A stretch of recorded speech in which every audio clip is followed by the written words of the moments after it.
The KUAM Podcast Network is back and on demand, featuring a great variety of podcasts from our island and region, including culture, lifestyle, awareness, crime, politics, commentary, comedy, and entertainment. Available on most streaming platforms. The KUAM Podcast Network. Subscribe and listen now.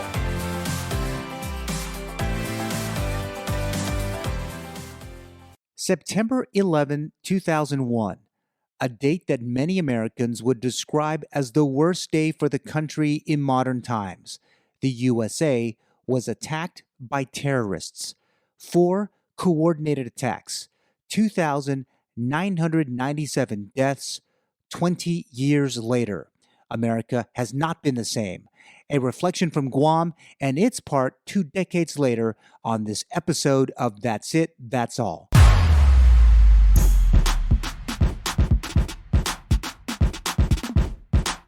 You are listening to That's It, That's All with Sean Gumataotao.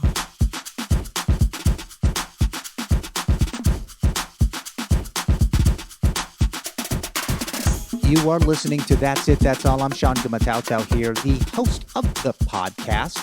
That's It, That's All is brought to you by Get LLC, the consulting and specialty construction materials and supplies firm. Serves public and private sector organizations in Micronesia. Do you need help with starting a small business? Need access to Iridium satellite telephones?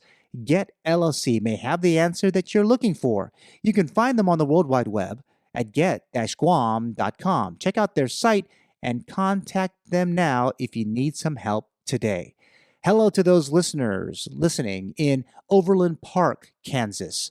Also, greetings to those of you listening in Tampa, Florida. The listenership is growing with each episode to include those listening in Winnipeg, the capital of the Canadian province of Manitoba. Can't forget the listeners across my island home, especially those in our capital city of Hagåtña. Can't forget Anigua as well. Hafaday to you all. Thanks for having That's It, That's All along with you as you go from one end of Paradise, Guam to the other. Remember to download the podcast for your next gym workout, that special road trip, or on your computer or mobile devices. Plenty using these routes to listen to the podcast these days. A big thanks to our friends at redcircle.com in pushing out the podcast on Spotify, Apple Podcasts, Stitcher, and Amazon Music. Also, That's It, That's All can be found on the iHeartRadio app and on Pandora.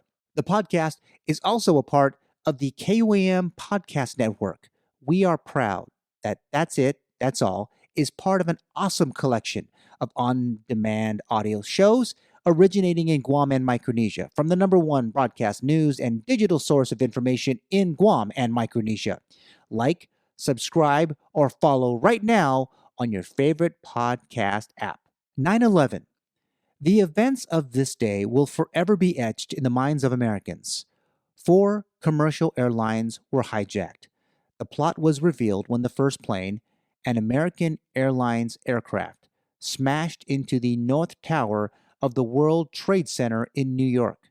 A shocked country was gripped with horror as it was playing out on televisions everywhere and trying to understand how. 17 minutes later, another plane, a United Airlines plane, flew right into the South Tower. What was first labeled an accident, the second was surely not coincidental. Minutes later, reports came in that a third plane, another American Airlines aircraft, smashed into the west side of the Pentagon. It appeared that something sinister was brewing. Dread. A nation dropped to its knees. Minutes later, word came in that another United plane would stop short in a field in Pennsylvania. For the next 24 hours or so, America became a different place. All federal posts were locked down. Air movement was grounded. Local law enforcement called up and sent out to all public areas looking for more suspicious activity. With the deadliest terrorist attack in world history complete, the terror group Al-Qaeda claimed responsibility. With the actions came a swift move from then U.S. President George W. Bush to start the War on Terror. President Bush was in Florida when the attack started. His movement was a secret for the first several hours of the attacks on America. Same went for then Vice President Dick Cheney. Every governor in the United States was secured by their state police. The succession of the government became front and center. In press statements in the hours after the attacks, and armed with more information from military and intelligence agencies, it was clear that President Bush was going to react with military force, the likes not seen since World War II. The sheer loss of life on that day. Folks from New York to Guam were impacted by what happened, from the deaths on those airplanes, in the Twin Towers, and at the Pentagon. There was not a single American who was not affected in some way. In the weeks to follow, Operation Enduring Freedom came to be. Just about a month after the attacks, U.S. forces were thrust into Afghanistan, targeting Al-Qaeda and the Taliban, who had harbored these terrorists. Bombing after bombing to take down those responsible for killing Americans. The war on terror really was just getting started. For the next 13 years, American troops hunted down every person responsible for the attacks. The penultimate event was the eventual killing of Osama bin Laden. May 2, 2011, U.S. Navy SEALs and the Central Intelligence Agency converged on a compound in Pakistan and killed the mastermind of the attacks on America. The events of 9/11 have forever changed the way the U.S. has done business both at home and abroad. For the past 20 years, there was an expansion of government focused on protecting the homeland.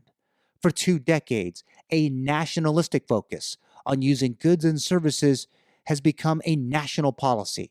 Since 2001, American military might has been brought into the fight against terrorists, which previously was left for our allies impacted to fight on their own, and a global fight remains to stamp out this type of political violence. When this podcaster thinks of the impacts of the last 20 years from the attacks on America, I would say that it has and remains far-reaching. How has things changed?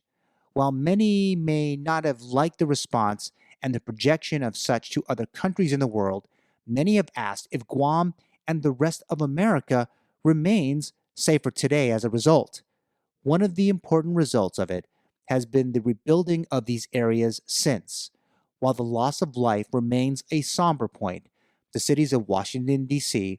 and New York City showed its true resiliency when out of the ashes came a hardening of the areas in New York and of the Pentagon.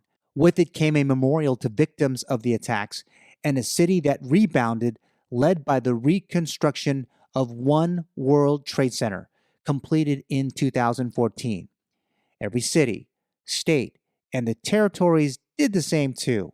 Every part of America would not be defined by the events of 9/11. The contrary. What were some great lessons to be learned and to keep the memories of the 2,997 deaths clear in our minds when we speak of tragedy, when we act to keep our community safer, when we remember the greatness of our country in its greatest time of need, and to rebuild bigger and better. This podcast is sponsored by Get LLC, a consulting and specialty construction materials and supplies firm. Since 2012, they have provided valuable services to their customers across Micronesia and North America. Check them out on the World Wide Web at get-guam.com. They have a presence on Facebook, Twitter, and Instagram too. Get LLC. Find out today how they can best serve your business's specific needs.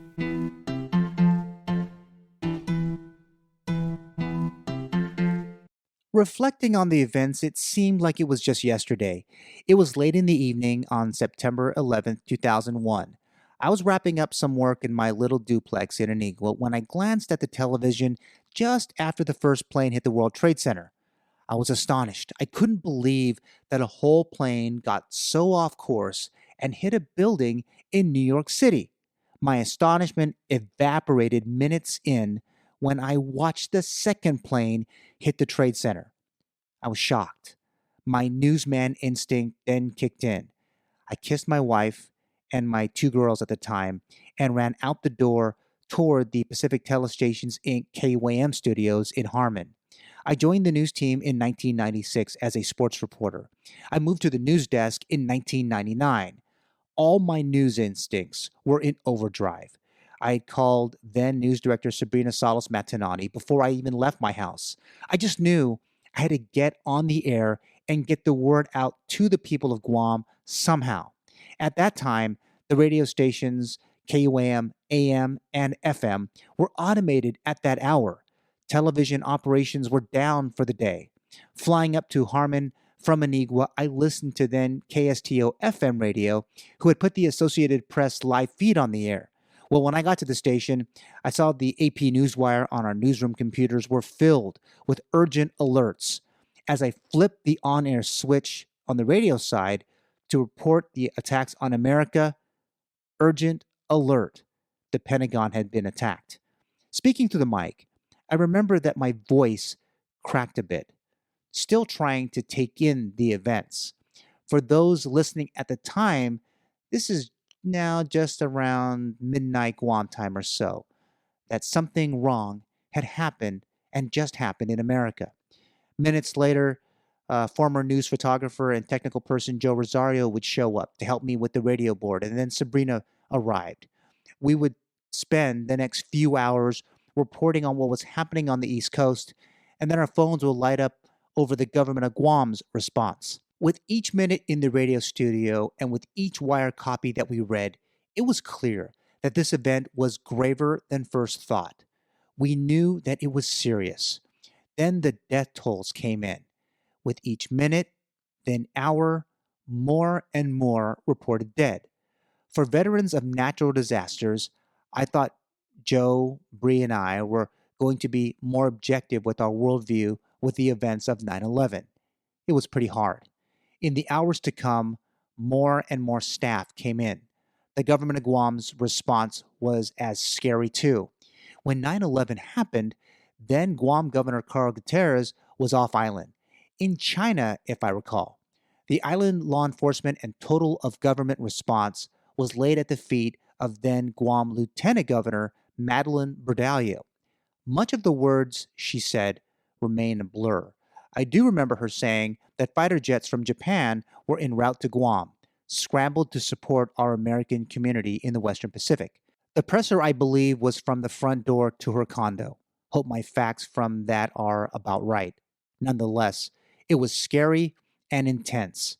Hours later, I eventually called my wife Trish and we talked more about staying on the air and that we would try to meet. The 9/11 attacks called for us to keep on the air with the latest information. National Guard troops were deployed to every intersection and the Guam International Airport. Guns drawn, law enforcement were sent on patrol. Every person, every vehicle, out. Vigilance, the direction. As the sun rose, the images were telling. The dawn of the day had President Bush declaring war on terrorism. It was reported that people huddled around every television on Guam to hear his address. It ended with this, quote, "This is a day when all Americans from every walk of life unite in our resolve for justice and peace. America has stood down enemies before, and we will do so this time. None of us will ever forget this day, yet we go forward to defend freedom and all that is good and just in our world. Thank you, good night, and God bless America." Close quote. The newsroom became a buzz after we all listened to the address. Government agencies advising of their plans. The Lieutenant Governor held another press conference to discuss an update to her late-night brief for media. All the photogs and reporters, including the sports team at KOAM, were all sent out to cover different aspects to what the president called out midway in his speech, the emergency response plans. From the Office of Civil Defense, the Port Authority, Guam's police and fire departments, the Guam Memorial Hospital, ComNav Mar, you name it. It was all hands on deck to prepare for what many in the community thought could be another attack. Fighter jets flying overhead throughout the day added to the drama. The Japan-based U.S. fighters did give many a sense of security, but also a sense that more assets were needed to come to Guam at that uncertain time. All the words of reassurance, words that followed with growing facts on the ground in New York, Pennsylvania, and at the Pentagon, more and more uncertainty. Going on the air at 6 p.m. that night was surreal. All the information, all the action, all the response by the nation and Guam's first responders, local and federal. It was a newscast that was delivered to keep our people up to date, way before the days of the 24-hour news cycle and social media. There was a sense for all of us to get it right, do the best we could with the information we were given, have the viewers keep tuned for more throughout the day. This event would be a defining moment for all of us, whether we knew it or not. The news coverage of 9/11 forever changed how we reported a news event and how important the local response was to this national tragedy. This podcast is sponsored by Get LLC, a consulting and specialty construction materials and supplies firm. Since 2012, they have provided valuable services to their customers across Micronesia and North America. Check them out on the World Wide Web at get-guam.com. They have a presence on Facebook, Twitter, and Instagram too. Get LLC. Find out today how they can best serve your business's specific needs.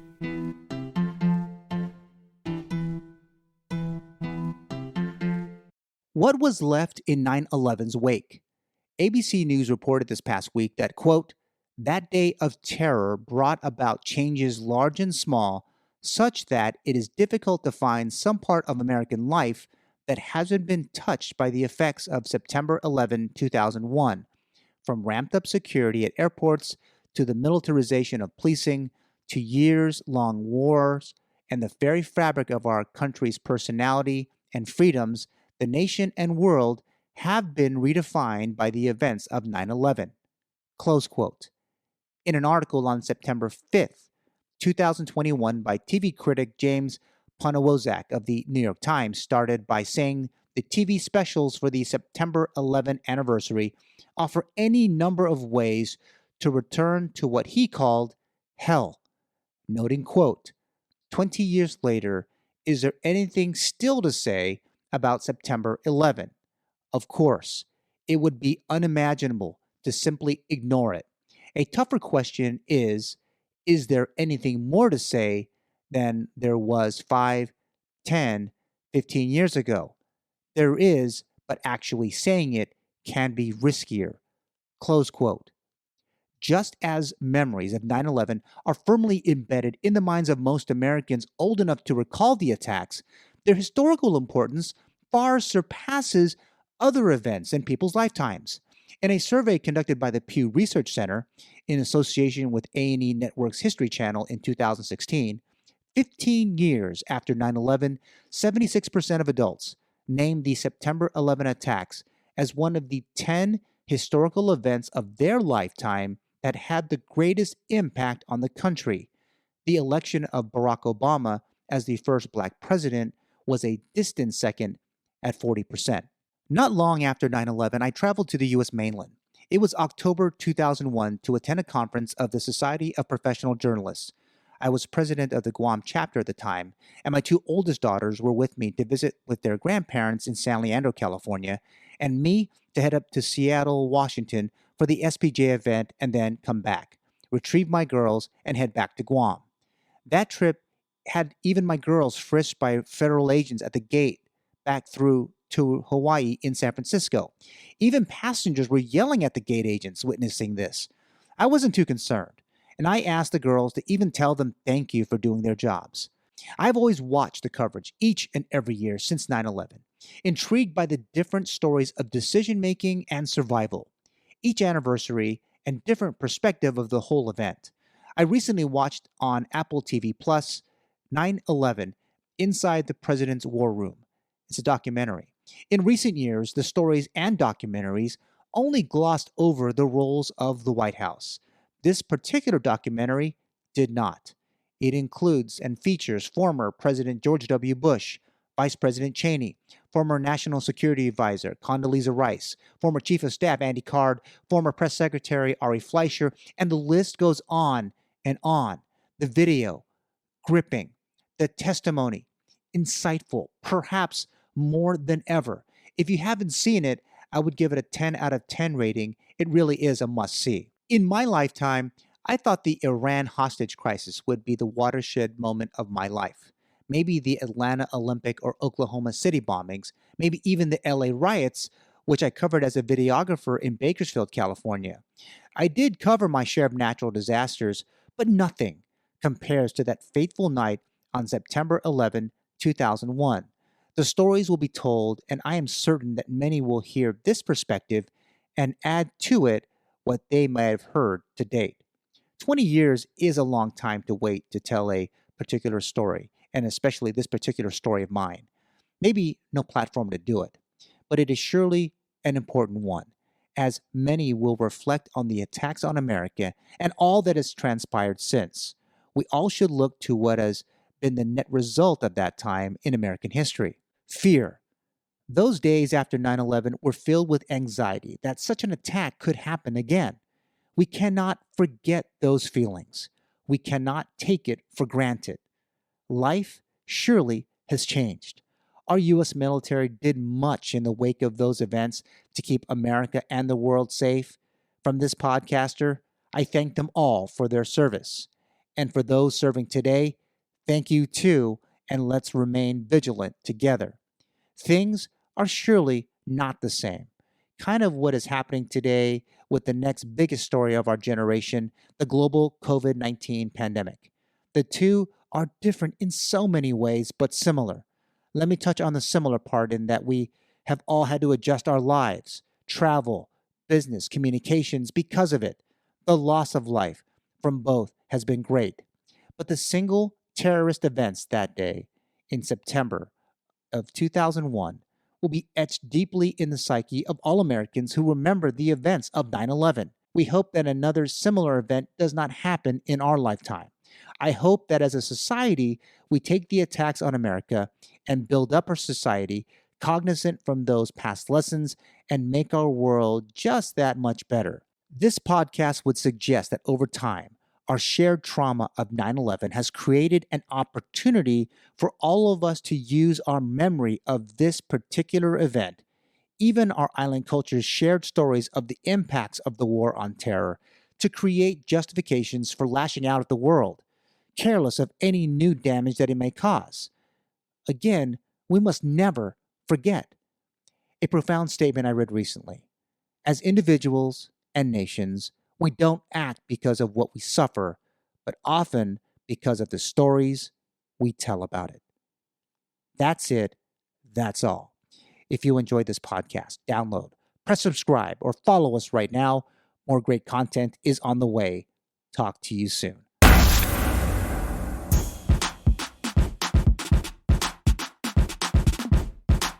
The That's It, That's All podcast is produced by Sean Gumataotao. Executive producer is Trisha Gumataotao. Hit the subscribe or follow button and leave a review. Thanks for listening.